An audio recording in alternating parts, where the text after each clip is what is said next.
Voilà, Matthieu chapitre 12 et verset 14. Et vous avez certainement lu et relu ce texte, parce qu'il nous faut lire et relire l'Écriture. Et puis aussi, non seulement il nous faut lire l'Écriture, mais la vivre.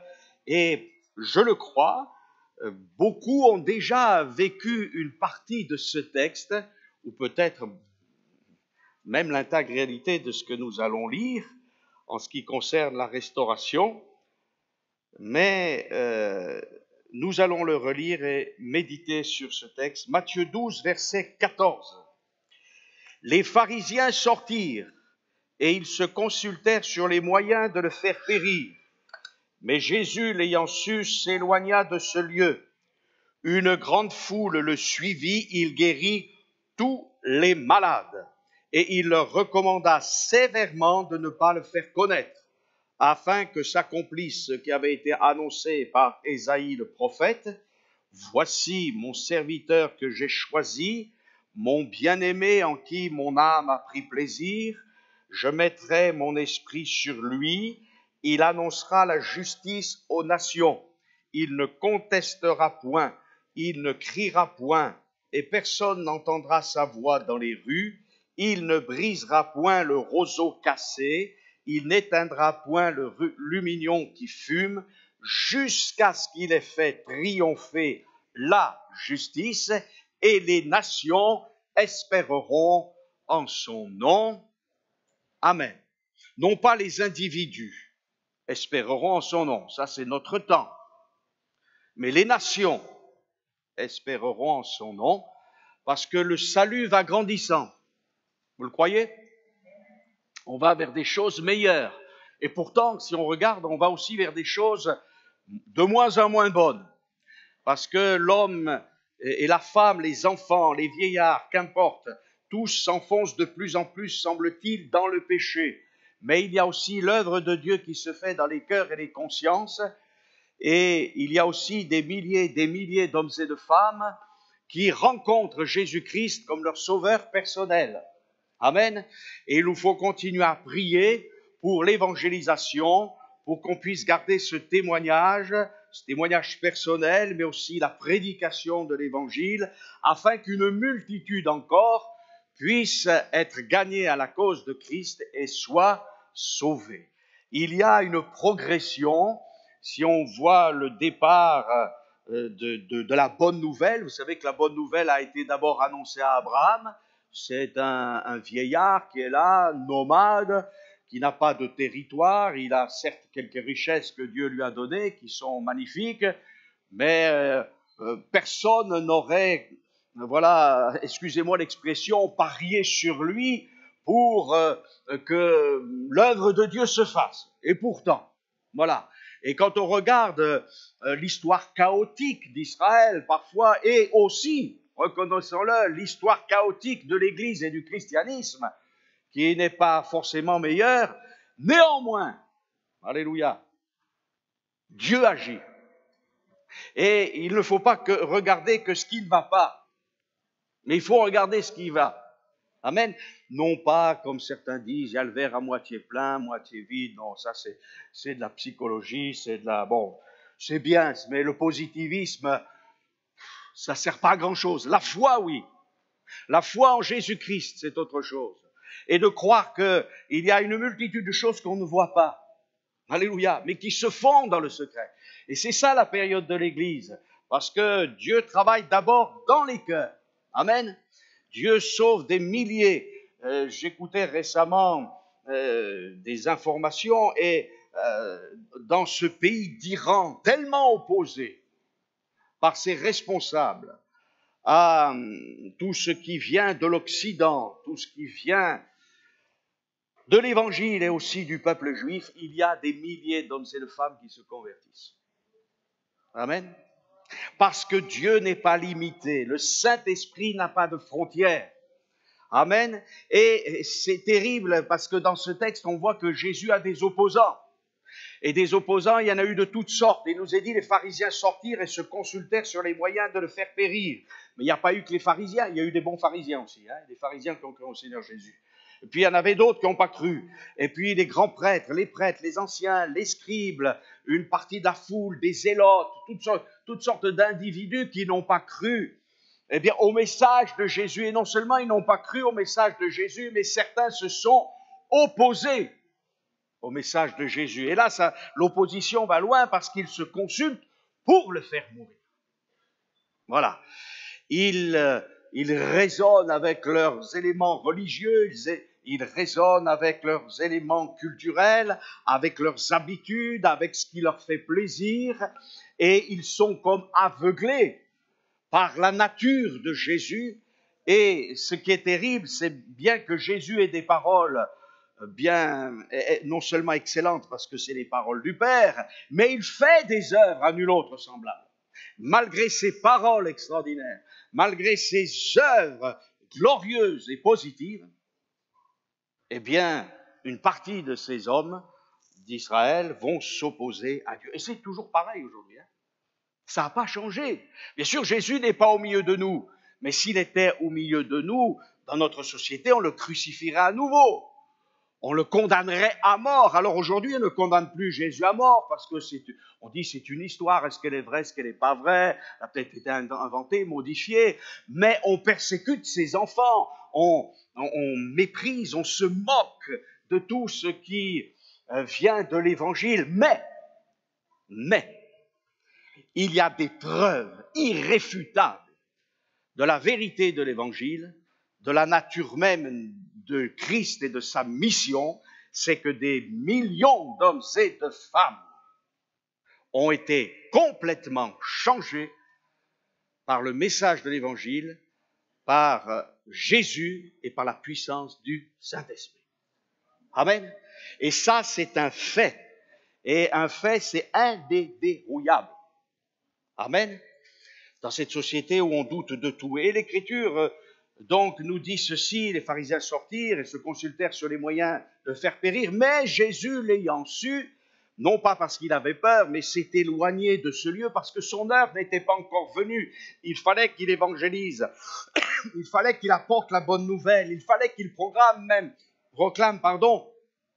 le royaume de Dieu. Et ce royaume de Dieu, il est en marche, il commence dans nos cœurs et il aura son accomplissement complet bientôt, parce que nous le croyons, Jésus revient très bientôt. Alors Jésus s'est éloigné et puis une grande foule l'a suivi. Et qu'est-ce qu'il a fait? Il n'a pas dit à cette foule: vous savez, il faudra que vous soyez avec moi parce que un tel veut me faire périr. Non, il guérit tous les malades. Amen. Et même, il ne fait pas de la publicité pour lui-même. Il nous est dit, il leur recommanda sévèrement de ne pas le faire connaître. Et pourquoi? Parce que Jésus voulait faire des œuvres magnifiques, mais des œuvres qu'il voulait accomplir, c'était mourir pour chacun d'entre nous à la croix. Et c'est pour cela qu'il ne voulait pas qu'on le fasse roi. De toute manière, Jésus n'a pas besoin qu'on le fasse roi, il est roi. Et c'est tout.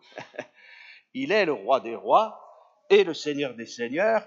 Nous ne le faisons pas roi, nous le reconnaissons comme roi. Et c'est différent. Il est le roi des rois et le Seigneur des seigneurs. Et ce roi extraordinaire, il semble être plus petit que ses sujets, et c'est un roi exceptionnel qui ne peut pas se comparer au roi humain. Pourquoi? Parce qu'il va servir ses sujets, il va les libérer, il va les guérir, il va les affranchir, il va les pardonner, non pas avec une parole, mais en livrant sa vie complètement.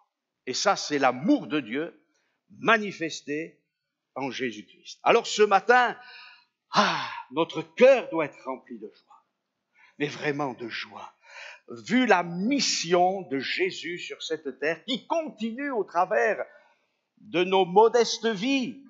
Mais si elle continue, c'est parce que le Saint-Esprit nous a été aussi donné. Alors il a guéri les malades, tous les malades même, dans ce contexte, et il ne voulait pas qu'on fasse de publicité autour de lui parce que sa mission était une mission, j'allais dire, glorieuse, mais à la fois discrète pour arriver jusqu'à la croix. Et à la croix, il a été abandonné de tous, nous le savons, même des meilleurs disciples qui l'ont vu de loin, mais ça, c'était prévu. Alors, le prophète Ésaïe, je suis en plein dans ma lecture régulière dans Ésaïe, j'en suis à Ésaïe 54, je crois, oui, 50, je vais arriver au chapitre 55-56, voilà, et on se régale d'Ésaïe. Hein, quelqu'un a dit, c'est vrai, c'est le 5e évangile, c'est curieux, il est dans l'Ancien Testament, hein, mais voilà. Mais pourquoi? Parce qu'il y a tellement de textes qui parlent du serviteur souffrant, mais aussi glorieux, et Isaïe avait dit certaines choses, voici mon serviteur que j'ai choisi. Alléluia, il l'a choisi, avant même la fondation du monde, mon bien-aimé, alléluia, en qui mon âme a pris plaisir. Si nous sommes bien-aimés de Dieu, c'est parce que le bien-aimé avec un grand B, eh bien, tout accompli. Nous, les croyants, on fait ce qu'on peut, hein. Mais qui pourrait se lever ce matin en disant, moi, j'ai toujours, depuis ma conversion, j'ai toujours fait parfaitement. S'il y a quelqu'un qui se lève comme ça, je dirais, écoute, mon frère, aie un peu d'humilité, ou ma sœur, assieds-toi, parce que c'est pas le cas. On veut tendre à faire le mieux possible. Mais lui, il n'y a aucune imperfection. Amen. Aucune imperfection. Il a tout accompli. Et ce bien-aimé, en qui Dieu prend plaisir, que nous devons écouter, dont Dieu dit, je l'ai glorifié, mais je le glorifierai encore. Parce que il a toujours été glorieux, mais il est d'autant plus glorieux qu'il est passé par la croix, qu'il est ressuscité, et que maintenant, mon frère, ma sœur, il est sur le trône de la grâce. Alléluia. Il y a des trônes, hein, il y a des trônes différents dans les cieux. Il y a le trône de la grâce, il y a le grand trône blanc aussi. Hein. Ça, c'est un autre trône. Quand Dieu jugera les individus, les nations, mais aujourd'hui, il est sur le trône de la grâce. Il n'est pas là pour nous condamner, il est là pour nous sauver. Et il nous appelle. Alléluia, il nous appelle, pas simplement à une bénédiction temporaire, non pas simplement à dire, voilà, maintenant je te donne le salut éternel, un petit peu comme un smig, vous savez, spirituel. Non, plus que cela. Alléluia. Et ce qui est important aussi, c'est de noter, parce qu'on va venir, bien sûr, vous en doutez, au roseau cassé, au lumignon qui fume, mais bien évidemment, il nous est dit avant que dans sa simplicité, j'ose dire dans sa discrétion, Jésus ne conteste pas. Ça, c'est difficile pour les Français. Hein? Non, vous ne croyez pas?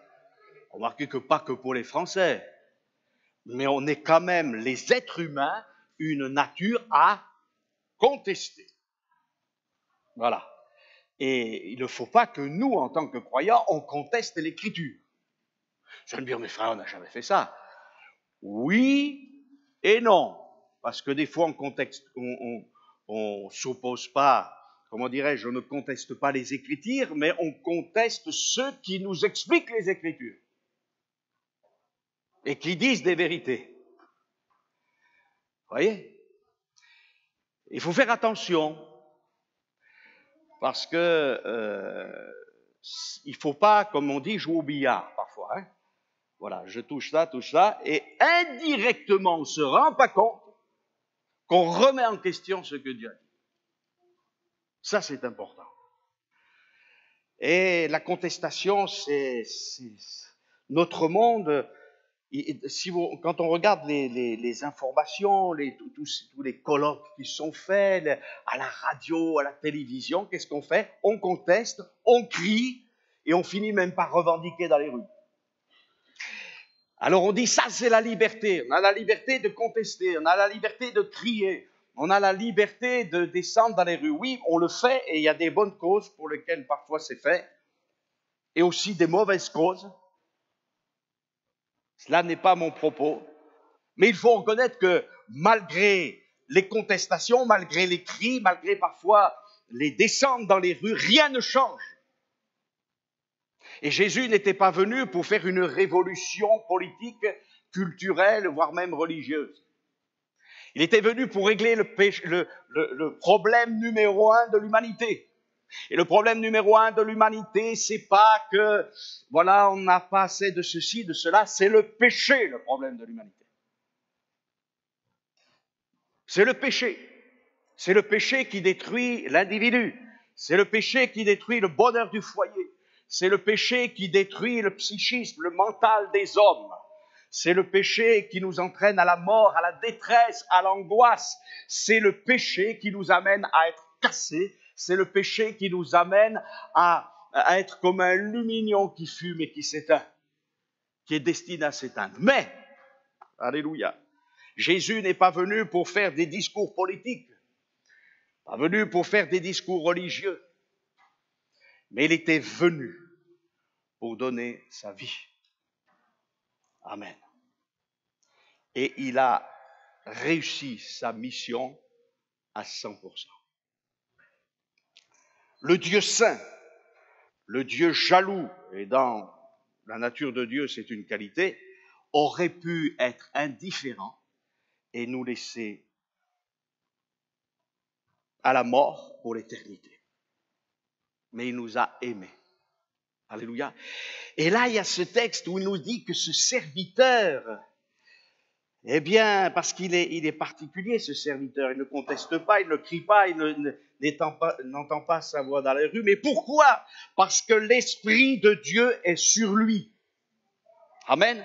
Il y a l'esprit du monde, il y a l'esprit des ténèbres, il y a les esprits charnels. Et tout cela ne fait pas partie du royaume de Dieu. Mais l'Esprit de Dieu, c'est celui qui change notre mentalité. Amen. Être sauvé, c'est une chose. Mais la Bible nous dit que la conversion doit nous amener à la nouvelle naissance. Et la nouvelle naissance, c'est un changement de mentalité. C'est-à-dire que je ne raisonne plus comme avant, je n'aime plus comme avant. Ma vie est transformée à tous les niveaux, corporellement, moralement, psychologiquement, mentalement et spirituellement, sentimentalement. Tout est transformé et va être selon le modèle de Christ qui est le modèle parfait. Amen. Et il n'a pas contesté parce que ça ne sert à rien. Il était venu pour une mission, donner sa vie. Et c'est ça qui est le plus difficile pour nous aussi croyants. Amen. C'est de donner notre vie entièrement à Jésus. De se livrer complètement à la volonté du Père. D'être soumis à la seigneurie du Saint-Esprit. Amen. Mais, bien sûr, l'adversaire, vous savez, il est méchant, il est menteur, mais c'est pas possible. Alors, il nous dira toujours, mais tu sais, si tu te consacres plus au Seigneur, si tu cherches plus sa face, si tu pries, si tu deviens un intercesseur, alors ça va être difficile, la vie, ça va être terrible, ça va être affreux. Mais non, c'est le contraire. Croyez que Dieu est un tortionnaire? Le tortionnaire, je l'ai quitté depuis pas mal d'années et je suis heureux. Je ne suis pas avec un tortionnaire, je suis avec un Père. Amen. Alors il faut faire taire aussi toutes les folies qui sont là, même parfois dans le monde évangélique, où l'épanouissement personnel passe avant tout. Même je crois que ce n'est pas l'épanouissement personnel qui doit passer avant tout. C'est que le cœur de Dieu se réjouisse avant tout. Et si le cœur de mon Dieu se réjouit, et je serai réjoui. Je serai dans une très grande joie. Amen. Parce qu'un fils qui aime son père, ou sa mère, il a le désir de voir ses parents heureux. Et c'est pour ça, d'ailleurs, en parenthèse, qu'il est dit, honore ton père et ta mère, afin que tes jours se prolongent sur cette terre. Alors, si c'est valable pour les choses de la terre, à combien plus forte raison avec notre Père Céleste. Alléluia. Je mettrai mon esprit sur lui, il annoncera la justice aux nations. On aura l'occasion un jour de parler de la justice, parce qu'on parle beaucoup de l'amour de Dieu, et on a raison, il faut toujours en parler, c'est un sujet inépuisable, et qui doit être renouvelé en permanence. Dieu a tellement aimé le monde, mais il a aimé le monde pour établir la justice. Amen. Et Dieu est juste.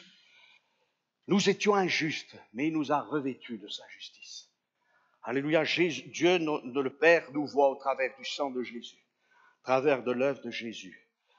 Ce n'est pas par les œuvres que nous sommes sauvés, mais c'est par la foi en Jésus-Christ. Alors ce Jésus, il vient Il ne vient pas pour une mission de condamnation, il vient pour la plus belle des propositions. Recevoir sa grâce au travers de son suprême sacrifice. Et bien sûr, nous le savons, nous pouvons lire les Écritures comme les Juifs l'ont lu et comme les faux chrétiens l'ont lu pendant des années, chercher dans l'Écriture uniquement ce qui nous semble bon, se l'approprier et mettre de côté tout le reste. Et c'est pour ça que je disais non, en commençant cette méditation, toute l'Écriture est inspirée de Dieu et utile. Amen. N'enlevons pas un verset des Écritures, mais méditons sur ces Écritures. Jésus dit, c'est le prophète qui le dit, que le Messie, il ne brisera point le roseau cassé. Déjà, il est cassé. Alors, il n'est pas venu pour le briser. Et reconnaissons tous chacun, c'est peut-être le cas de quelqu'un qui n'a pas encore rencontré le Sauveur ce matin, ou le Seigneur Jésus, et tu es peut-être, comment dirais-je, brisé. Tu es là, mal dans ta peau, tu as subi toutes sortes de choses terribles, de souffrances, à cause certainement de ton péché, peut-être aussi à cause du péché des autres. Et l'homme sans Dieu, c'est comme un roseau brisé. Mais Jésus ne dit pas, maintenant il est brisé, allez, je le casse définitivement. Un roseau, c'est pas un chêne, c'est pas un arbre fruitier, semble-t-il. Si on va rapidement, on se dit un roseau de plus ou de moins, il y en a en Provence. Ça fait rien, celui-là, on l'enlève, il est cassé, on le met de côté, il va très vite sécher, et puis il partira en pierre, puis c'est fini. Vous voyez? Alors, finalement, c'est un peu ce que notre monde athée dit. Il dit, mais vous savez, après la vie, c'est fini, on est coupé, puis on part en poussière. Mais notre Dieu nous dit que nous avons une âme éternelle. Et notre Dieu nous dit qu'il y a une perspective éternelle. Alléluia. Même pour celui qui n'est qu'un roseau. Or, il y a des poètes, des philosophes qui ont dit toutes sortes de choses à propos du roseau pensant, voilà, etc. Ça, je ne viens pas dans ces considérations, je reste sur l'écriture. Voyez? Et c'est vrai qu'un roseau, on ne fait pas, voilà, on peut faire des choses avec les roseaux. Avec plusieurs roseaux, on a fait toutes sortes de choses, des bateaux, etc. Mais c'est vrai que c'est petit, quoi. Ça semble petit. Mais Jésus dit qu'il ne vient pas pour casser le roseau froissé. Amen. Il va au contraire en prendre soin. Alléluia. Et ce roseau va participer à sa gloire. On va me dire, quand on veut faire une grande fête, on ne prend pas forcément un roseau. Voilà, enfin, on a frappé le Seigneur, vous le savez, etc. On se dit, bon, c'est pas grand-chose, c'est un bout de végétal. Mais finalement, dans la création, Dieu nous parle. On ne parle pas vraiment du roseau qui est là dans notre pays. Mais ce que nous sommes peut ressembler à un roseau. Mais vous savez que dans les Écritures, il y a un roseau qui est formidable. Et c'est ce que Jésus veut qu'on devienne. Non pas un simple roseau, mais un roseau aromatique. Amen. Exode, chapitre 30. Dieu va dire à Moïse, tu vas faire l'huile d'onction.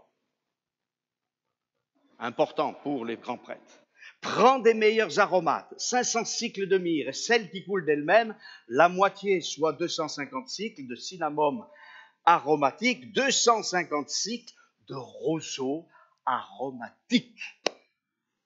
Alléluia.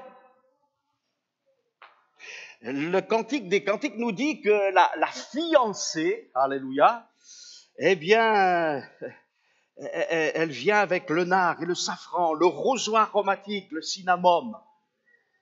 Et toutes ces choses-là, voilà, avec tous les arbres qui donnent l'encens, la myrrhe, l'aloès et tous les principaux aromates. Notre vie qui est cassée, qui est brisée, elle peut être de bonne odeur. Amen. Comme un parfum de bonne odeur avec l'onction. Ça ne semblait pas persuadé, si? Et si, voilà. Alors, bien sûr, oui. Vous savez, des fois, dans l'Écriture, il y a aussi il ne faut pas que ce soit l'apparence. Le prince de Tyr, c'est celui qui, justement, faisait venir le roseau aromatique de loin, les Tyriens, les Sidoniens, qui sont représentés aujourd'hui par l'actuel Liban, même si c'est plus les mêmes populations qu'à l'époque. Eh bien, c'était des grands commerçants et ils allaient chercher toutes sortes d'aromates, toutes sortes de matériaux, voilà, c'était des très grands commerçants. Encore aujourd'hui, les Libanais sont de très grands commerçants dans le monde. Voilà. Et ce prince de Tyr, il était d'un orgueil pas possible. Et Dieu lui dit, tu trafiques avec le roseau aromatique. Et malheureusement, Israël aussi, à un moment de son histoire, faisait les fêtes de l'Éternel, faisait les sacrifices, mais d'une manière formaliste. C'est terrible le formalisme. Hein. Je viens à la réunion pour dire de venir à la réunion. Voilà. Parce que quand même, le Seigneur m'a béni, alors il faut que je vienne. Vous voyez. Mais c'est pas comme ça que ça marche. On ne vient pas parce que le Seigneur nous a bénis. Parce que si un jour il vous bénit moins, alors on ne vient plus. Et le Seigneur nous a dit qu'on aurait des problèmes, des fois des difficultés, des combats et des luttes. Hein. Mais il dit, je suis avec vous tous les jours jusqu'à la fin du monde. Alors on ne vient pas dans la présence de Dieu individuellement chez nous ou collectivement parce que on a été au bénéfice de grâces exceptionnelles dans le domaine matériel, etc. Mais on vient parce qu'on aime. Je le disais vendredi, quand on aime vraiment les siens et qu'on va les voir, on ne va pas les voir pour qu'ils nous donnent quelque chose. On va les voir parce qu'on a envie d'être avec eux. Et on a tous passé, plus ou moins, des temps avec des gens qu'on aimait, des parents, peut-être des grands-parents, une grand-mère, un grand-père, un oncle, une tante, et on allait les voir parce qu'on était heureux d'être avec eux, de parler avec eux, même des fois des choses difficiles, mais aussi des bonnes choses, et on était avec eux. Mais vous le savez aussi, c'est que si on va, quand ça se passe bien dans une famille, quand on va visiter les gens, c'est rare qu'on reparte sans rien. Moi, j'ai souvent visité ma grand-mère, et j'allais la visiter parce que je l'aimais, mais c'est vrai que je repartais souvent avec quelque chose. Hein. Une tarte aux abricots, etc. Non, je ne vous dis pas tout, parce que bon. Après, vous allez être jaloux. Mais c'est comme ça. Mais je ne disais pas, je vais voir la grand-mère pour avoir la tarte aux abricots, ou la confiture, ou je ne sais trop quoi. Ou peut-être, quand on est petit, avoir une petite pièce. Et pourtant, mais on aime. Et quand on est adulte, d'autant plus, quand on est enfant, on est un peu comme des enfants. Alors, il ne faut pas rester des enfants, même si on peut l'être sous la foi, avec la foi, mais pas, on grandit ensuite. Alors, puissions-nous être non pas des gens formalistes en disant, oui, je viens donner ma louange d'habitude, mais Seigneur, je viens parce que je t'aime. Et d'autant plus que j'aime mes frères et sœurs aussi. Amen. Parce que le plus grand des commandements, c'est tu aimeras le Seigneur ton Dieu et ton prochain comme toi-même. Alors si mon frère et ma sœur qui ont été rachetés par Christ ne sont pas mon prochain ou ma prochaine, alors c'est grave. C'est vrai, nous sommes tous un peu particuliers avec nos caractères, nos mentalités, mais nous avons le même Sauveur. Nous sommes aimés du même amour. Alléluia. Alors c'est ça aussi, la grâce de Dieu. Et puis, il y a le lumignon qui fume.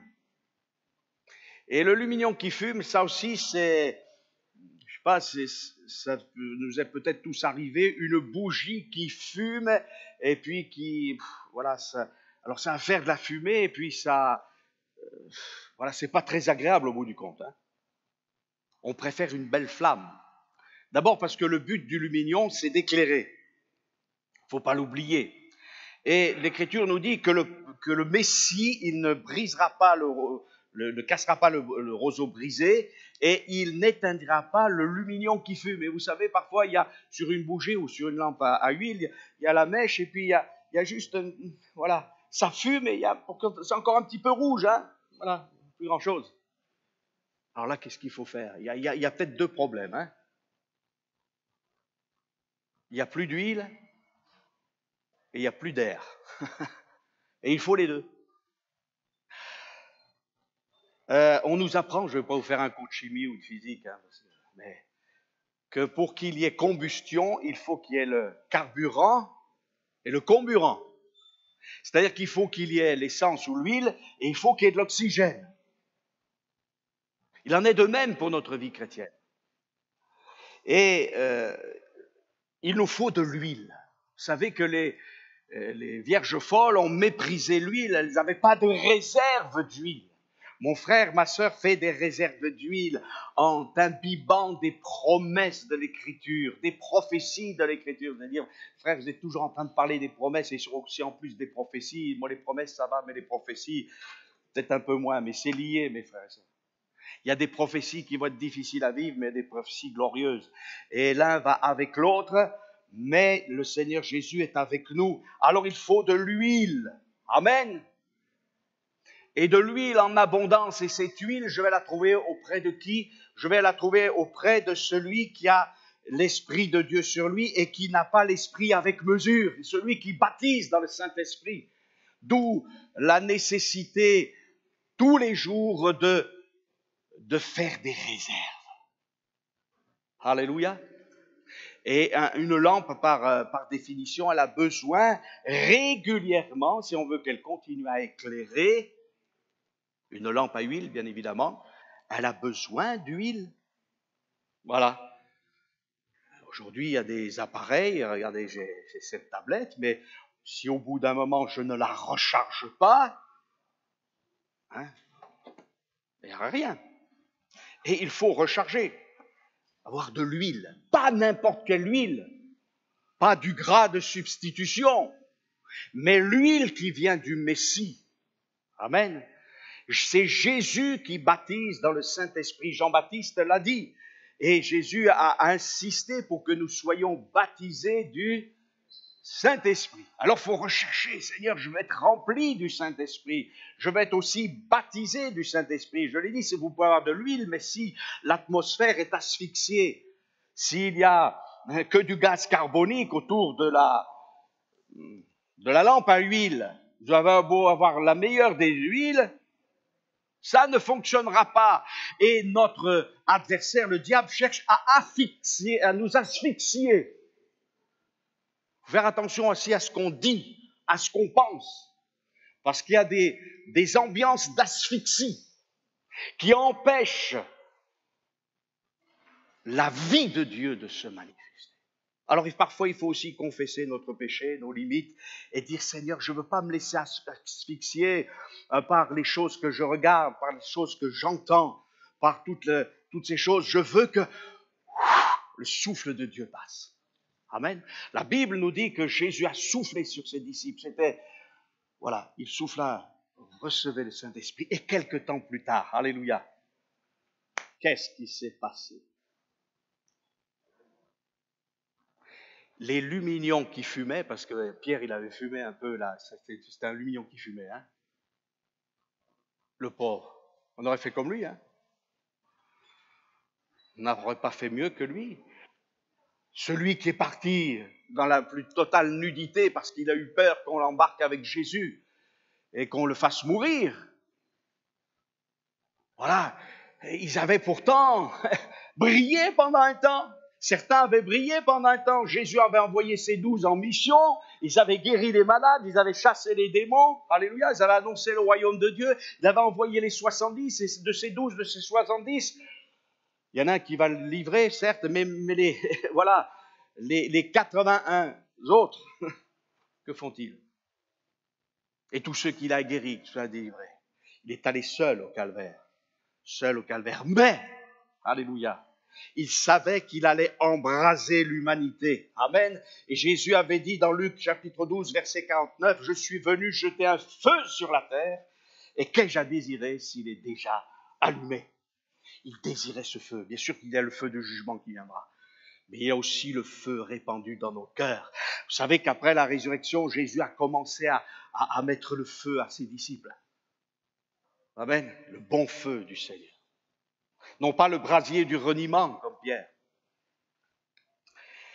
La Bible nous dit que les disciples d'Emmaüs, ils étaient découragés. Alors qu'est-ce qu'il a fait? Il a pris la Bible. Ils n'avaient pas de parchemin sous le bras, mais une mémoire phénoménale. Ça, c'est bien d'apprendre des textes de l'Écriture par cœur. Et la Bible nous dit que chemin faisant, Jésus leur a expliqué ce que le Messie souffrant devait accomplir. Que non seulement il devait mourir pour le péché de l'humanité, mais qu'il devait ressusciter. Et la Bible nous dit que les disciples d'Emmaüs, après avoir reconnu Jésus, diront, mais notre cœur ne brûlait-il pas? Alléluia! Lorsqu'il nous expliquait les Écritures, mon frère, ma sœur, n'attends pas la puissance du Saint-Esprit si ton cœur ne brûle pas en lisant les Écritures. Je ne crois pas à tous ces mouvements qui ne parlent que du Saint-Esprit sans les Écritures. Je crois que le feu de Dieu, il commence avec les Écritures, qui sont des promesses glorieuses, qui sont des promesses extraordinaires. Alléluia. Et lorsqu'on entend tout ce que Jésus nous propose et qui va se manifester, alors notre cœur brûle. Alléluia. Et puis après on se dit, oui, ça brûle à l'intérieur, mais Seigneur, on est petit. Ça brûle là, mais ça dépasse pas notre individu. Alors avec des croyants, bien sûr, on se comprend, parce que mon frère, ma sœur, ton cœur brûle, tu me racontes ton expérience, alléluia, ça me réjouit, mais ce monde, comment le toucher? Alors, bien évidemment, il y a le jour de la Pentecôte. Amen. Acte 2, le jour de la Pentecôte, ils étaient tous ensemble dans le même lieu. Tout à coup, il vint du ciel un bruit comme celui d'un vent impétueux. Il remplit toute la maison, ils étaient assis, des langues semblables à des langues de feu leur apparurent, séparées les unes des autres, et se posèrent sur chacun d'eux. C'est tout des petits lumignon. Non? Mais oui. Il y en avait 120. Ce serait peut-être intéressant un jour de mettre cette pièce dans l'obscurité, on ne va pas le faire, et d'avoir 120 lampes à huile. Hein? Et de les allumer au fur et à mesure. Plus il y en a, plus on voit. Amen. Alors mon frère, ma sœur, ne t'inquiète pas, tu te dis, mais moi je suis de ma famille, je n'ai pas fait des grandes écoles de théologie, peut-être qu'il vaut mieux d'ailleurs, hein, parce que certaines elles nous écartent de la foi. Mais tu es avec le Seigneur, tu as fait une expérience. Alléluia. Eh bien le Seigneur va te remplir du Saint-Esprit, mais il va aussi te baptiser du Saint-Esprit. Alléluia. Et puis je vais aller encore plus loin. Là c'est un petit peu plus douloureux, mais c'est le dénouement final du croyant. C'est que le Seigneur veut ranimer notre cœur, il veut nous remplir du Saint-Esprit, nous revêtir de la puissance du Saint-Esprit pour le témoignage, mais il veut même que nous nous consumions et que finalement, il n'y ait plus nous, mais Christ qui soit vu. Alléluia. Il y a un beau chant, je ne sais pas dans quel recueil, qui dit « Prends le flambeau ». Vous connaissez ce chant? Oui, très bien, mais il ne faut pas dire « Prends le flambeau ». Je vais vous dire pourquoi. Vous allez dire toujours en train de faire des remarques sur ceci, cela. Mais enfin bon, c'est tout. Mais plutôt « Sois le flambeau ». Parce que l'apôtre Paul ne nous a pas dit de prendre le flambeau. Il est beau pourtant ce chant, hein, mais il n'y a pas de souci. Changeons un petit peu la phrase. Parce que le flambeau, il y a des gens, ils prennent le flambeau de la flamme olympique. Hein, vous voyez, ça ne dure pas trop longtemps. D'autres, ils prennent des flambeaux qui sont bien, pour des causes justes et bonnes. Hein. Ils prennent un flambeau, et c'est bien. Mais là, le Seigneur ne nous dit pas, prends le flambeau, et puis, voilà. Non, sois toi-même le flambeau. Et un flambeau, une torche, elle va se consumer. Et puis elle va finir par disparaître. Et on va dire, mais il n'y a plus rien. Si, il y a toujours quelque chose. Parce que finalement, plus plus tout ce qui est du bois, tout ce qui est charnel se consume, alléluia, plus la gloire de Christ va apparaître. Amen. Et nous sommes destinés à rester crucifiés, à mourir pour ce monde, bien sûr pas physiquement, je m'entends, hein, et pas là comme des fous, mais spirituellement. Vous savez, un jour, là récemment, quelqu'un m'a dit, mais comment aimer son prochain? Parce que la question, c'est de savoir qui est mon prochain, mais aussi comment aimer mon prochain, parce qu'il y a des prochains qui sont difficiles, non? Vous n'avez pas dans votre entourage des gens, vous dites, Seigneur, tu me dis de l'aimer, mais il n'est pas aimable. Mais je vais vous dire, il y a une seule façon d'aimer les gens, c'est de se laisser crucifier. Spirituellement, bien évidemment. Dieu prouve son amour envers nous en ce que, lorsque nous étions encore des pécheurs, Christ est mort pour nous. Donc, si le Maître l'a fait, ces gens qui sont encore des pécheurs, qui ne sont pas rachetés par grâce, il faut que nous mourions pour eux afin que l'évangile leur soit apporté. Alors, vous allez dire comment on va mourir. Et vous savez, prendre du temps dans la prière pour prier pour des gens qui ne nous aiment pas, c'est comme une lance dans un côté. Hein. Moi, un jour, quelqu'un m'a dit, avec tout ce qu'il t'a fait, cet homme-là, tu pries pour lui, ça va pas, non? Et je dis, ben si. C'est comme ça, mourir. Être des flambeaux. Je vais terminer par ce texte qui dit, justement, vous savez que Paul, à la fin de sa vie, dit qu'il sert de libation. La libation, c'était un liquide qu'on répandait, du vin, bien évidemment, bien voilà, qui représente le sang versé de Jésus, bien évidemment, qui meurt pour nous. Et dans Philippiens, c'est la même chose avec le flambeau. Philippiens 2,13, je termine par ce texte, car c'est Dieu qui produit en vous le vouloir et le faire selon son bon plaisir. Moi, je veux que le bon plaisir de Dieu soit accompli. Faites toutes choses sans murmure et hésitation. Pas facile, hein? Mais Dieu va nous aider. Afin que vous soyez irréprochables et purs. Amen. Des enfants de Dieu. Si on est des enfants de Dieu, c'est la nature de Dieu va venir en nous. Des enfants de Dieu irrépréhensibles au milieu d'une génération agréable et sympathique. Non! D'une génération perverse et corrompue. Et nous y sommes, à fond. Parmi laquelle vous brillez comme des flambeaux dans le monde. Amen. Alors c'est sûr que certains se sont servis de flambeaux pour détruire. Vous savez que Flavius Joseph, dans son récit de la destruction du temple, dira que Titus, le fils de l'empereur Vespasien, voulait épargner le temple, mais il y a un soldat romain qui a jeté un flambeau et le temple a été détruit. Et il y a les flambeaux de la destruction de l'adversaire. Mais il y a nous qui devons mourir pour la cause de Christ. Que Dieu nous aide. Seigneur, je veux être un flambeau, ou tu veux simplement prendre un flambeau, tu peux le prendre, mais c'est supérieur d'être un flambeau. Amen. Que le Seigneur nous aide. Il nous a montré la voie et nous voulons le suivre. Et que tous ceux qui se sentent comme un roseau froissé, cassé, brisé, comme un lumignon qui fume, ne perdent pas espoir ce matin. Mais au contraire, allez vers Jésus. On va aller même vers Jésus ce matin. On va se lever. Et vous tous qui êtes dans une situation difficile, j'aimerais vous encourager. Il n'est pas venu pour nous casser, il n'est pas venu pour nous éteindre. Il est venu pour ranimer la flamme. Il est venu pour nous reconstruire afin que nous soyons des flambeaux, des lumignons qui brillent et des roseaux aromatiques. Amen.